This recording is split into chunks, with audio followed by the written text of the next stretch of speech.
Welcome everyone, my name is Rigel and today I'll be taking a look at another Eurovision 2022 Iceberg.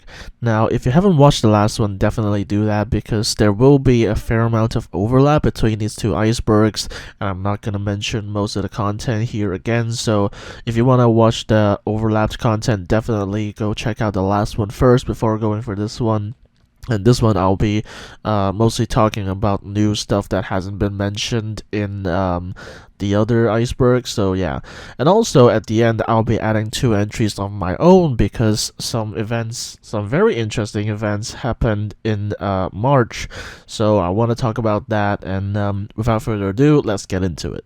And here is the iceberg that I'll be talking about in this video, and it was created by Twitter user escluuk. Now, obviously you can just pause the video to look at the image, but I will be explaining each tier and each entry in further detail, so let's get started. Here's tier 1. Now, I'm not even going to explain a single entry from this tier because it's all been explained in my previous video, but I will be explaining the image on the right. And in this case, the image on the right is Superman, or Viktor Apolatovsky, or whatever his name was, who entered this song named Superman into the Macedonian selection. And with that, let's get into tier 2, and in this tier we have stuff that's obviously a little more obscure, but if you've watched some of the national finals and or been on Twitter for a while, you know that these exist. And on the picture on the right, we have Emily Roberts, who participated in the German national final. Why she's appearing here, I will explain in the next entry. And that next entry is Try Not to Flinch. And what that means is basically during Emily Roberts' performance of her song named Soap, she suddenly forgot a bunch of her lyrics for like 15 seconds. And during that time, she just walked around the stage smiling and said the phrase, "Try not to flinch," which is where the title of this entry comes from. In the description, I'll link to a tweet that has the video, and I'm not putting it in my video because 1, copyright, and 2, I cringe when watching it and I low-key feel bad for her. So yeah, check the description for a video of this. Emma and Francesca basically refers to the event where during San Remo, specifically the second night, which is also covers night, Emma and Francesca, who were two San Remo singers, decided to cover Baby One More Time by Britney Spears. Later, Francesca also decided to be the conductor for Emma while Emma was performing her San Remo song, so that's pretty cool. Ronella Dancing with Old Men pertains to another event from a covers night. However, instead of an Italian festival, this is the Albanian festival, Festival Ikungas, or FIK for short. Now, during this covers night, each participant was either required to cover their own song or some other song, but in this case, Ronella Hayati only had to cover her own song, which is Secret. And what's interesting is that they actually have to cover that song with some other former participant of FIK, and in this case it's actually Sabri Feyzullahu, who unfortunately I haven't looked up which FIK he participated in, but he looks experienced to say the least. And when this was announced, people were really confused because, you know, he's an old guy. Why would he be singing essentially an ethnic bop? But they did, and the vocals were very obviously pre-recorded, but regardless, it still looked like he had a great time. And if you want to watch it, just go look up Ronella Hayati Sabri Feyzullahu and just check it out for yourself. And now we get into tier 3, and this is also going to be another short one because a lot of overlap with the previous iceberg. Regardless, again, I'm going to explain the picture on the right, which in this case is Iseult. I think I'm pronouncing that right. And she was a juror on the French national final, C'est vous qui décidez, and I'll be explaining why she is featured here in the next entry. And this next entry is It's a Nope, I Am Not a Greek at All. Now, obviously I can't really imitate the accent or enunciation that Iseult uses in the clip. I'll just put it at the end of this entry so you get a feel for what the clip sounds like. But basically the context to this clip is that during the French national final, Isolde really liked a certain singer named Cyprien Zeni. However, a previous juror had actually said that Cyprien Zeni's, I think, vocals were not good or something like that. And then, obviously, in the French national final, they speak French. But for some reason, Isolde decided to stand up and speak in English and say, "It's a nope, I am not agree at all." And yeah, she said agree, not a Greek. However, many people have made memes of this and like stuff like North Macedonians saying "it's a nope, I am not a Greek," or Cypriot Turkish being like "it's a nope, I am not a Greek." That kind of meme. Either way, it's a really nice little joke that resulted from the French national final. It's a nope. I'm not a Greek at all. Renarama Ding Dong International basically refers to a song named Renarama Ding Dong, which was a song that was sung by Eva Rose and Eva Rudberg from Melody Festival in 2021. At that time, the song was completely in Swedish, I believe.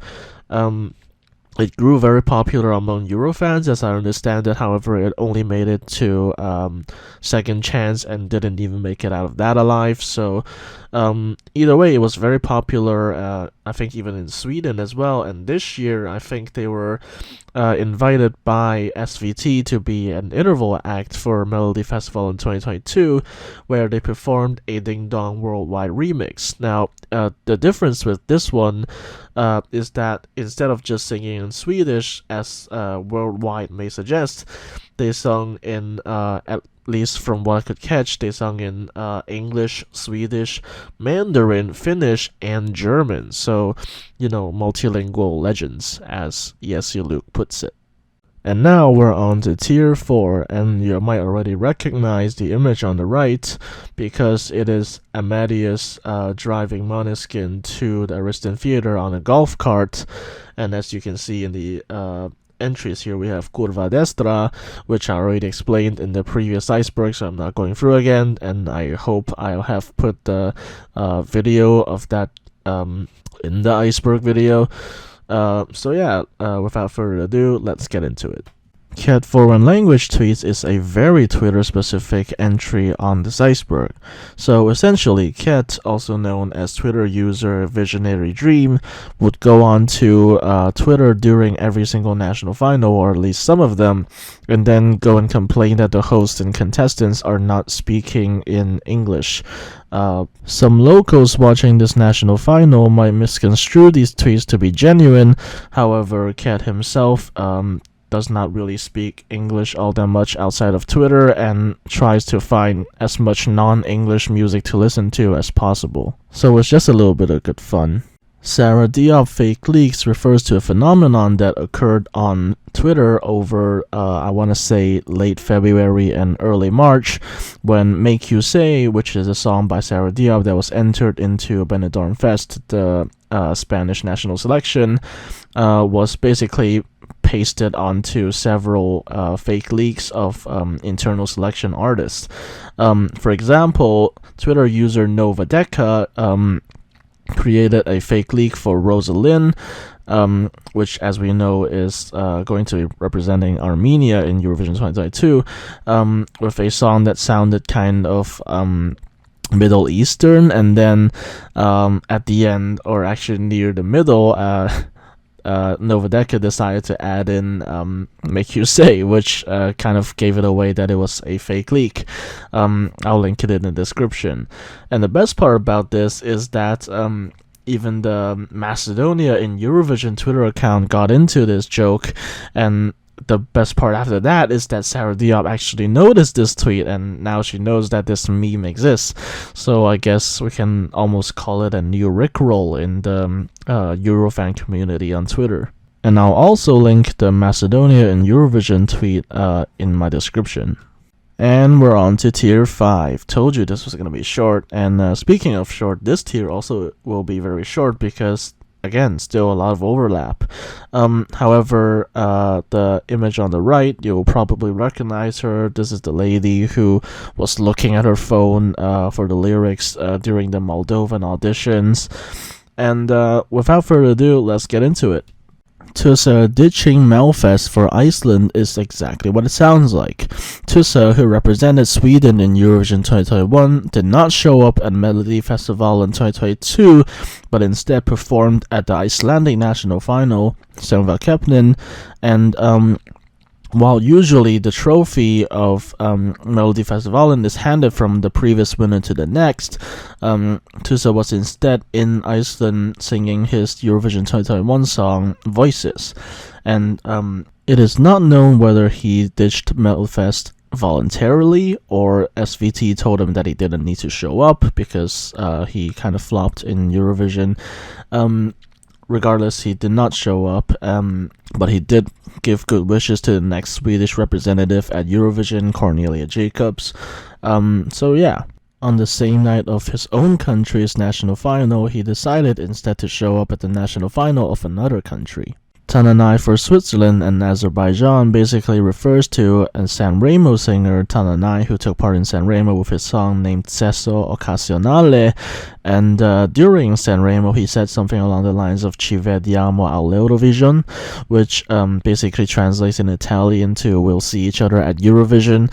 However, he got last place in Sanremo, and after that he tweeted something along the lines of, I want to do Eurovision for Azerbaijan, and then after that, the Swiss ambassador for Italy also expressed that she liked Tananai's song, and then people started joking about Tananai maybe knocking on the doors of the Swiss embassy to see whether he could represent Switzerland, and as we now know, neither of those things happened. However, it's just a fun little joke that nearly got out of control on Eurofan Twitter. As in, prior to the announcement of the Swiss representative, some people genuinely believed that Tananai could actually represent Switzerland in Eurovision 2022. However, as we now know, that did not happen. And now we're on to Tier 6, where I'll be honest, the stuff here isn't actually all that obscure. However, as usual, I'm going to explain the picture on the right, which in this case is Emma, which is the same Emma from Emma and Francesca. And as you can see in the entries here, Emma will be mentioned again, so, keep watching. Chisinau Bucharest train service promo. I'm not sure why this one is so low, but basically, Moldova's song for Eurovision 2022, Trenulețul, or Little Train in Romanian, was released essentially to promote the train service between Chisinau and Bucharest. Of course, those are the capitals of Moldova and Romania. When previously the train service had been interrupted for a while, but is now back up, and you can even see it in the lyrics, Chisinau Bucharest, which, as you might guess, translates to Chisinau Bucharest. So yeah, we're having a Eurovision song that is promoting a train service. That's fun. Emotional ballad. Now, I have to say there are several entries on here that are rather escluuk exclusive, as in he found them funny, but most people basically forgot about it, and this is one of them. Essentially a few days before the release of Nadir Rustemli's song, the Twitter account Eurovision Azerbaijan posted this image that you're seeing right here that says emotional ballad ! With a green background on it. Now, for some reason, I don't know why, escluuk found it very funny and decided to make several parodies of it. However, most people just forgot about it, and life went on. Emma getting chased by police is basically an event where, as the title suggests, Emma from Sanremo got chased by police. Now, this requires a little prior knowledge, as in, I talked about Fanta Sanremo in the previous Iceberg video, so if you don't know what that is, definitely go check that out. But basically, during the Sanremo period, Emma posted some Instagram stories of her being chased by a police car, and later, I think it was revealed that that policeman was actually Emma's friend, but regardless, she was doing this and then saying to her camera, how many points do I get for Fanta San Remo? So yeah, that's a fun little incident that happened, I guess. Meghan Trainor promoting Irish NF is exactly what it says on the tin. While it may not make much sense on the surface, in reality, actually, Brooke Scullion, who we also know as Brooke, was actually coached by Meghan Trainor during, I believe, The Voice UK, when Brooke appeared on that.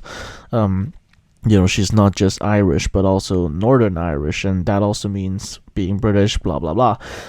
In any case, Meghan Trainor also posted an Instagram story featuring several tweets from Eurofans. So, she essentially promoted a bunch of Eurofan tweets and Brooke Scullion's song, as well as the Irish national final in general, to her very large, mostly non-European audience. And now we're on to tier 7, the second to last tier, and even down here we have several overlaps. However, the picture on the right is our aforementioned Tananai. Regardless, let's get into it. First off, anonymous hacking Russian medium to play Ukraine 2007. Now, Ukraine 2007 was of course the very iconic dancing Lasha Tumbai. However, recently during the conflict, war, invasion, whatever you want to call it, of Ukraine by Russia, apparently Anonymous hacked a Russian military radio station to play several Ukrainian songs, one of which was Ukraine 2007, Dancing Lasha Tumbai. In the description, I'll link a video to the thing, but it is quite amusing. Sarajevo's gay club visit. Now, if you followed the Serbian national final Pesma za Eurovision 22, you'll know that up until pretty much the day before the actual final itself, Sarajevo was a very hyped name, not only because she was already very popular in Serbia, but also because her song was also very popular among not least Eurofans. However, obviously she did not win. She lost out to Konstrakta, who will be representing Serbia in Eurovision 2022. However, she did not just go home immediately after the final ended, but rather actually was spotted by some people to have visited a gay club right after the final. So not a lot of people know about this. It was only really reported in some Serbian media and also sometimes mentioned on Twitter, but yeah, it's something that happened, I guess. And now we're on to tier 8, the final tier where we finally do not have any overlaps with the previous iceberg. On the right, we have an image of Alaska, who was one of the presenters for Benidorm Fest, and I'm not sure why she's down here at all since she is not mentioned in any of the entries here. Either way, let's get into it. Monica on Russian Tinder obviously refers to Monica Liu, who is representing Lithuania in Eurovision 2022. On Russian dating apps. So basically, she is very supportive of the Ukrainian cause and basically called on Instagram for ladies to go on Tinder or other dating apps, set their location to somewhere in Russia, and then basically match with everyone and just tell them about what's going on in Ukraine. Mon and S10 alleged fight. Now, before I get to the entry itself, it's probably pronounced S10. I mean, she literally did a little video of the, 50 days to Eurovision thing a while ago, and she pronounced it S10, so why should I pronounce it S10 as everyone else was saying? My name is S10 and I'm representing the Netherlands. My name is S10. Anyway, on to the entry. Before it was announced that S10 would be representing the Netherlands in Eurovision 2022, there was another rumored name, which was Mon. Now, apparently, now I can't confirm this because I'm not Dutch and I don't speak Dutch. However, escluuk is Dutch, so I'm pretty sure his sources are more reliable than mine. But apparently, according to rumors in the Netherlands, S10 had actually called Mon dull and apparently completely slammed her song backstage. Now, obviously, again, we don't have any actual proof of this, but either way, ultimately Mon was not selected for Netherlands 2022. But it's still interesting to know that this had allegedly happened. Ilva and Linda furious at Lydia Kopania. Now, Lydia Kopania, if you didn't know, represented Poland in Eurovision 2009.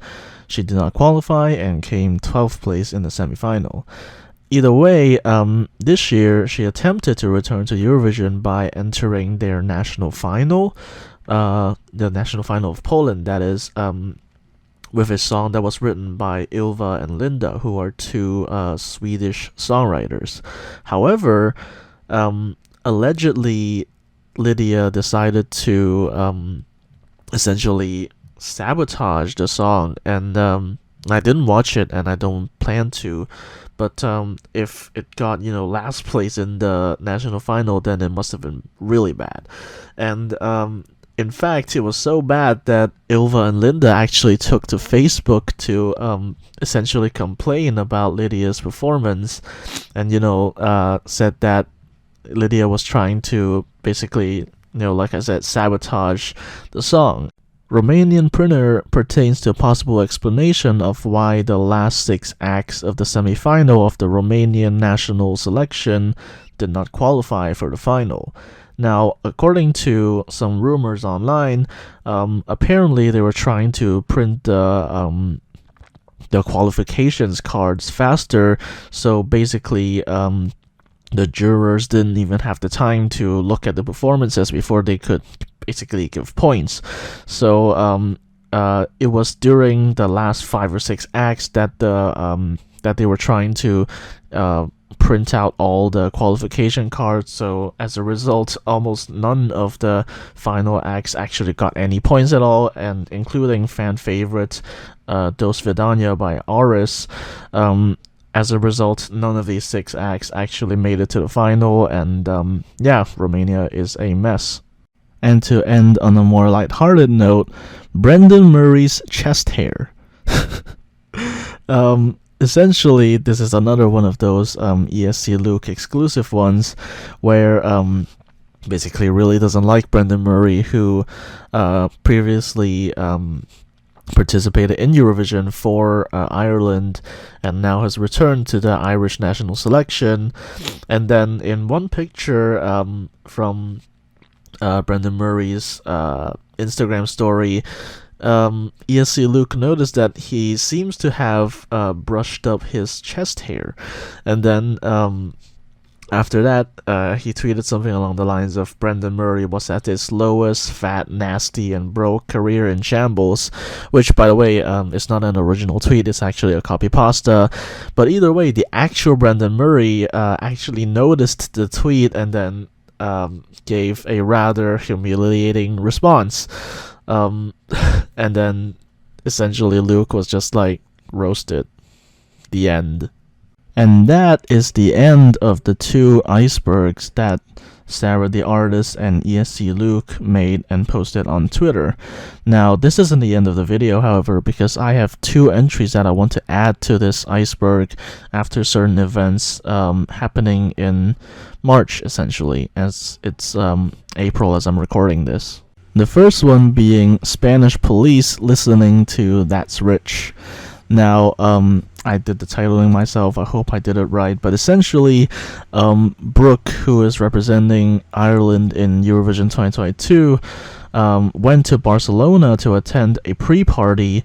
However, she left her passport on the plane, and then the plane left and she couldn't go back and get it, so she essentially arrived in Barcelona without her passport, and then she essentially had to go to the police station to prove that she was Brooke, and to prove that the police in Barcelona were watching the music video of That's Rich on their phones. Good news though, Brooke now has a new passport and is currently, as I'm recording this, in London for the London Eurovision party without any diplomatic issues, let's say. And our final entry, Pia Maria does not exist / is a hologram. Now, obviously Pia Maria is part of the group representing Austria this year in Eurovision 2022, along with Lumix. She is the vocalist, while Lumix is the DJ / producer. And recently on Twitter, there's been this kind of running joke that Pia Maria is a figment of our imagination, or Pia Maria is actually a hologram or does not exist at all. And then after Eurovision ends, she goes back into the cryo chamber or something like that. But essentially today, as I'm recording this, she has essentially disproven that by appearing in person in London with Lumix. However, there's also this funny thing that happened to a certain Eurofan named Lara, who met two people who vaguely looked like Lumix and Pia Maria and thought they were actually them. So yeah, that's something that happened, but Pia Maria is now trying to convince everyone that she does actually exist. Pia Maria has entered the room. I am real. She is real. Yeah. So she is real. And I guess the next question now is, can she sing live? I guess we'll find out later, as I'm recording this.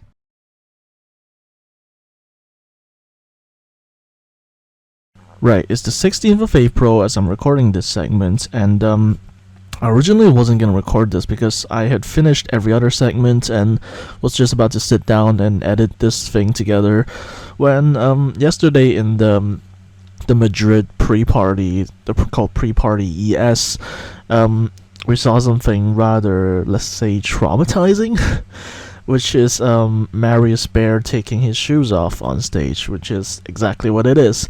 Marius Bear, who is representing Switzerland in Eurovision 2022, has appeared in Madrid to attend the pre-party ES, as I said. And there was this kind of like, I want to say, almost flag parade kind of thing where they would introduce every single artist and then they would come out and wave to the audience and stuff like that. And then when it came to the turn of Marius Bear, for some reason he decided to just take off his socks and his shoes on stage and just wave to everyone. And you can see in like the back, Christian Oakman from Poland visibly stopped clapping, probably due to either confusion, disgust, or both. And either way, he did continue clapping after that, but everyone was like visibly confused at the very least. So yeah, he just took his shoes and socks off right there on stage, and no one really knows why that happened. I'm not gonna show the clip in this video. It might be a little traumatizing for you, as it was for me. But I will link a tweet that has the video in it, if you do want to check it out for yourself. But yeah, Marius Bear, first he's doing NFTs, now he's taking his shoes off on stage. Gosh, can this man get any worse? Okay, final entry for real now. This is Sam Ryder in the Illuminati. Now, obviously that sounds ridiculous from the get-go, but basically there's this person on Twitter who almost a month ago now tweeted that Sam Ryder was an openly provocative Illuminati puppet, and I'm just like, what? Obviously almost everyone just dunked on this tweeter. But yeah, an unexpected crossover between Eurovision and tinfoil hats. And that's a wrap. Almost an hour and a half of footage. I really hope you enjoyed watching this as much as I enjoyed making it, and I do want to make a top 15 video of Eurovision 2022 soon, not a top 40, that would take like 3 hours to explain properly. Either way, you can always find me on Twitter at BlueRigel4, I'm always around there tweeting stuff that I might not be uploading. Like and subscribe, and I'll see you next time. If you had to give up one of these things, which one would you give up? Vegetables or pussy? Ooh, my own pussy? Yeah. Is that the question? No, other pussy than your own. Yeah. Well, yours stays. If it's like pussy or vegetables, what I think is most important, Yeah. I would say pussy is more important than Of vegetables. course it is. Of course, yes. My kind of girl. Of course. There we go. Okay, your turn to ask a question. Okay, Yeah. if you had to give up... okay, no, here comes one. Okay. You will never be able to take a In your really life. good shit again. You know, the best ones. Mm-hmm. Or you will never be able to, like, when you're super hungry, just get this huge meal of, like, hamburgers. What do you say? Well, Yeah. if I never get to take a great shit in my life, Yeah. I can deal Like, with really mediocre. imagine that. I can deal with mediocre shits. Yeah. Okay. Yeah. You are mediocre. That's why. No, because yours. if you're always waiting for the best thing, right? You never get it. You're always unsatisfied. Always that's left true. unsatisfied. That's true. Expectations to a minimum. Yeah. Okay. Do we? What other?